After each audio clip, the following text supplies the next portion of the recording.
Hello everyone and welcome back to the channel. Today's video is going to be a full gameplay on how to play Lamb.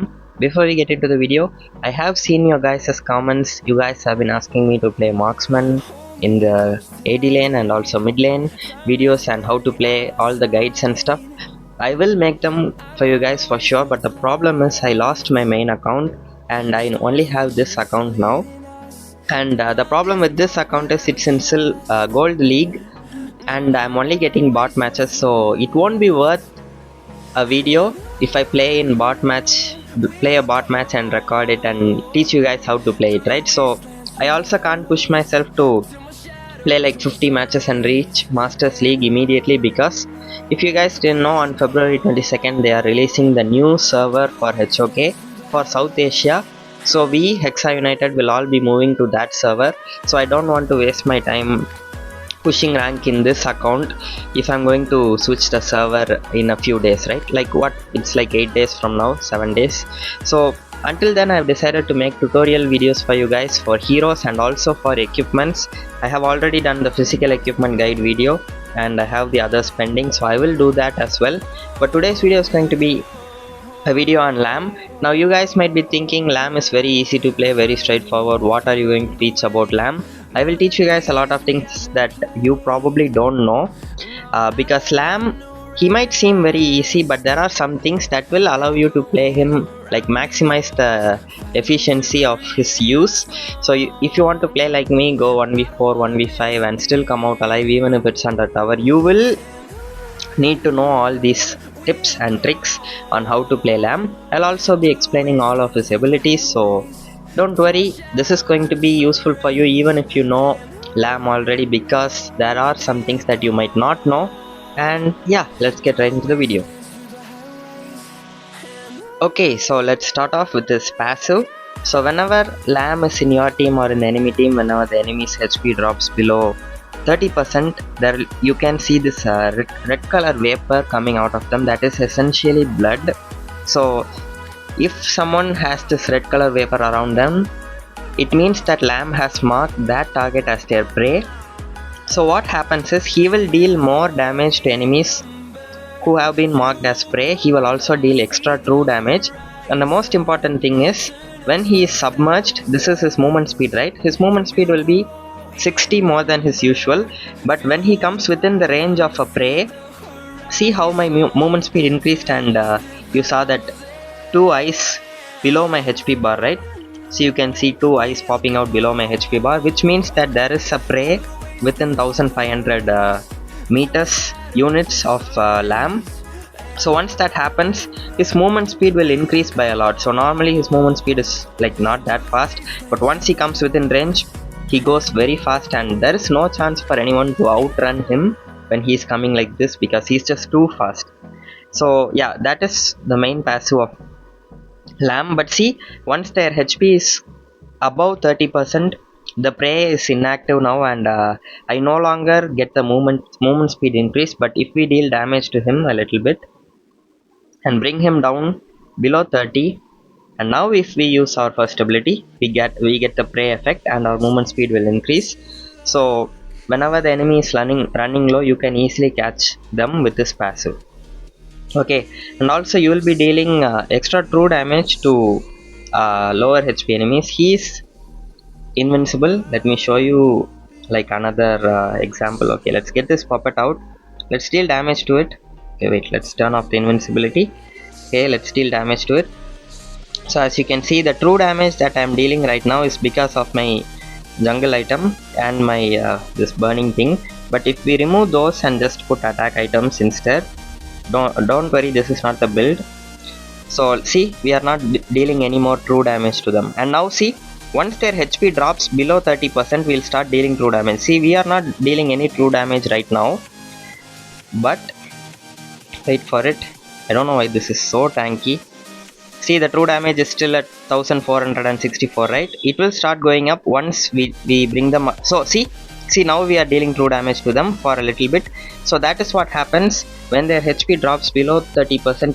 You'll deal additional true damage to them. So lower HP enemies are like, it's going to be very hard for them to escape Lamb, because he also is very fast towards them, and will also deal more damage. Okay, so this is the passive, and keep that in mind. Even when you are in the shark mode, even if there is no prey, you still go a little bit faster, like 60 more movement speed than usual. But when you are near a prey, your movement speed is just infinitely faster, and look at how fast that is. Okay, also when you are in the shark form, your auto attacks won't work. See, the auto attacks are locked. You can only use abilities, and the abilities are a little bit different than what they are.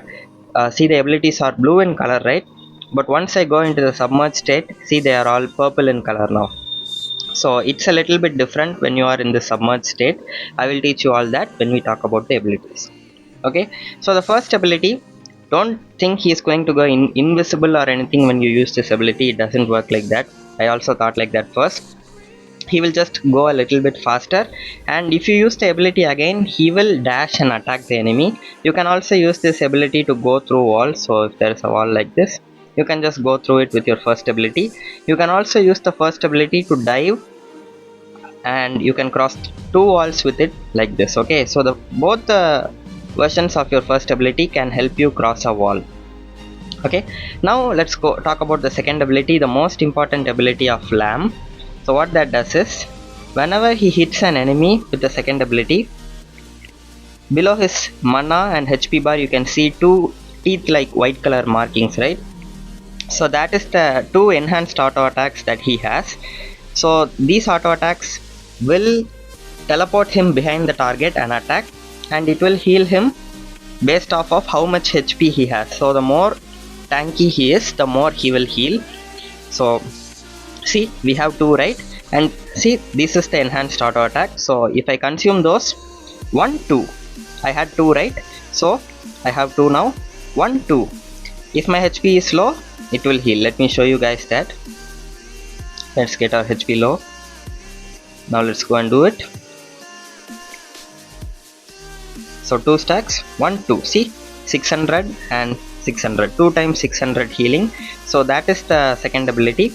But if you hit 2 or more enemies with your second ability, you will get 3 stacks. So 3 is the maximum, and if you get 3 stacks, you will attack 3 times. Yeah, it's not very complicated. It's if you get 3, you attack 3 times. Let's get our HP low. Now let's go and heal. So this is what happens in the middle of fights. You can see me healing a lot, right? Look at how much the healing is.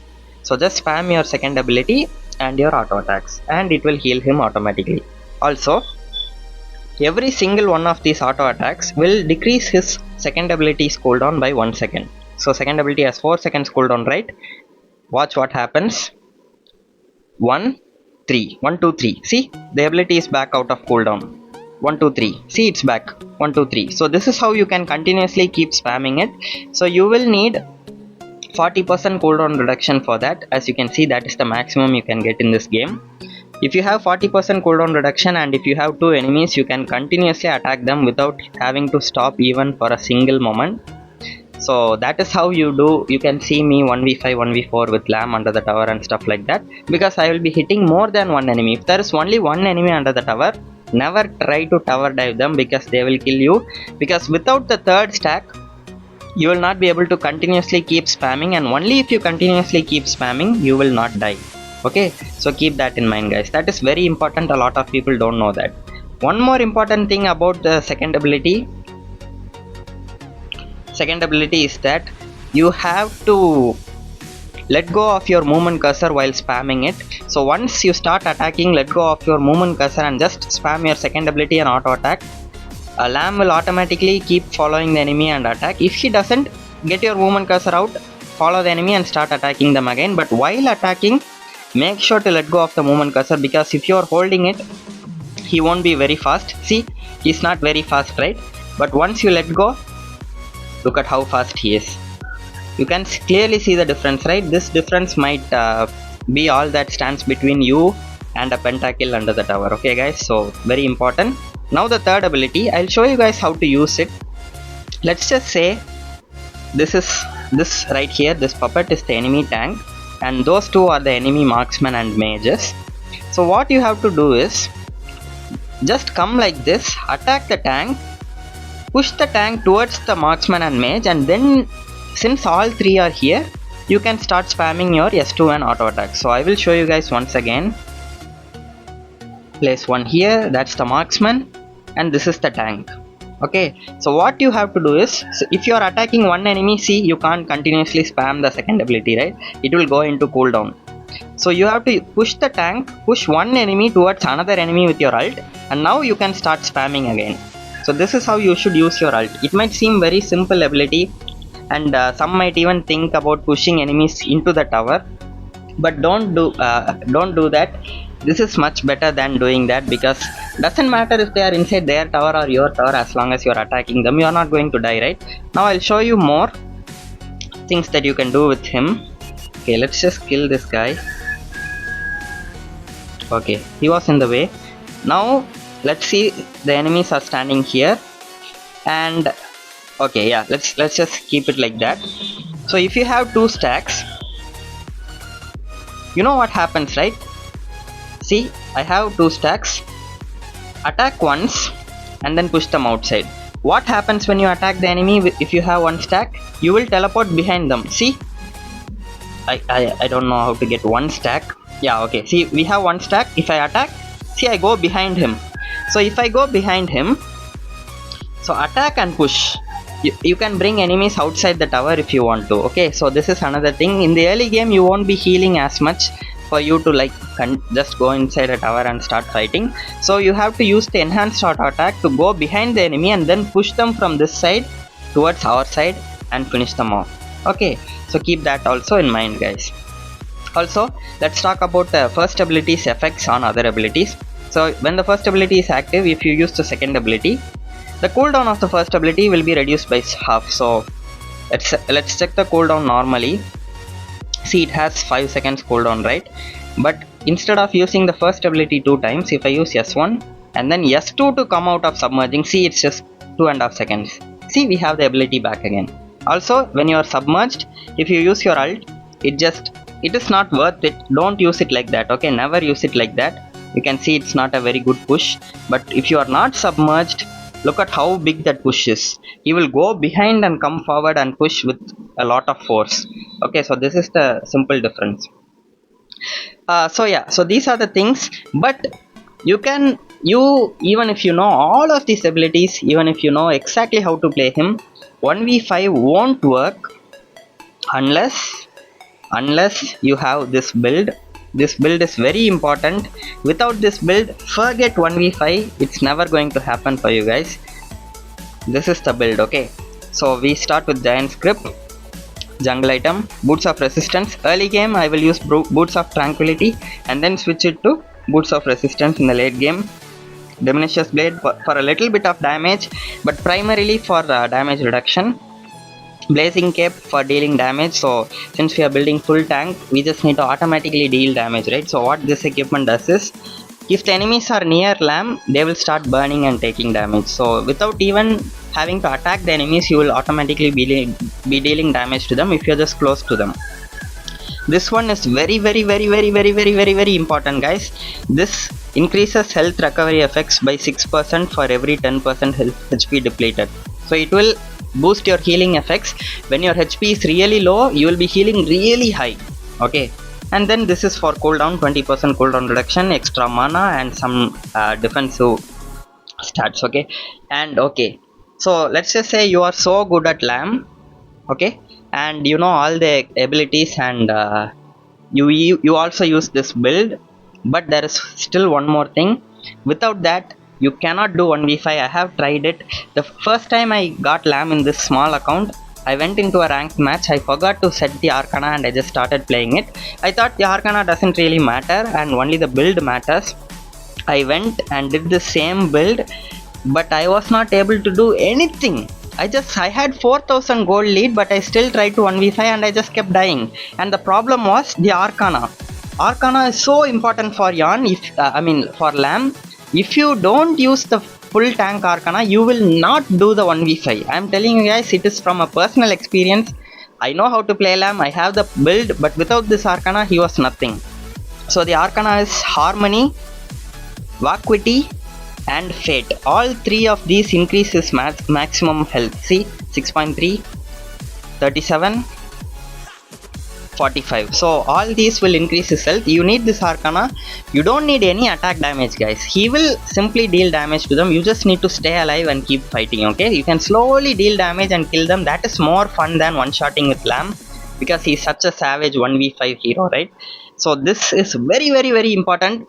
Without this Arcana, you will not be able to do 1v5 or 1v4. Keep that in mind, okay? So that's about it. I am glad I was able to teach you guys this hero as well. If you enjoyed this video and if you want to support me, please hit the like button. It will mean a lot to me. And yeah, you can also comment to show that you really appreciate it. I read every single comment and I reply to every single one of them. So thank you guys for watching this video. I hope this video was entertaining and helpful, and if it did, make sure to support me by hitting the like and subscribe button. I hope you all have a really great day, and I'll see you guys in the next video.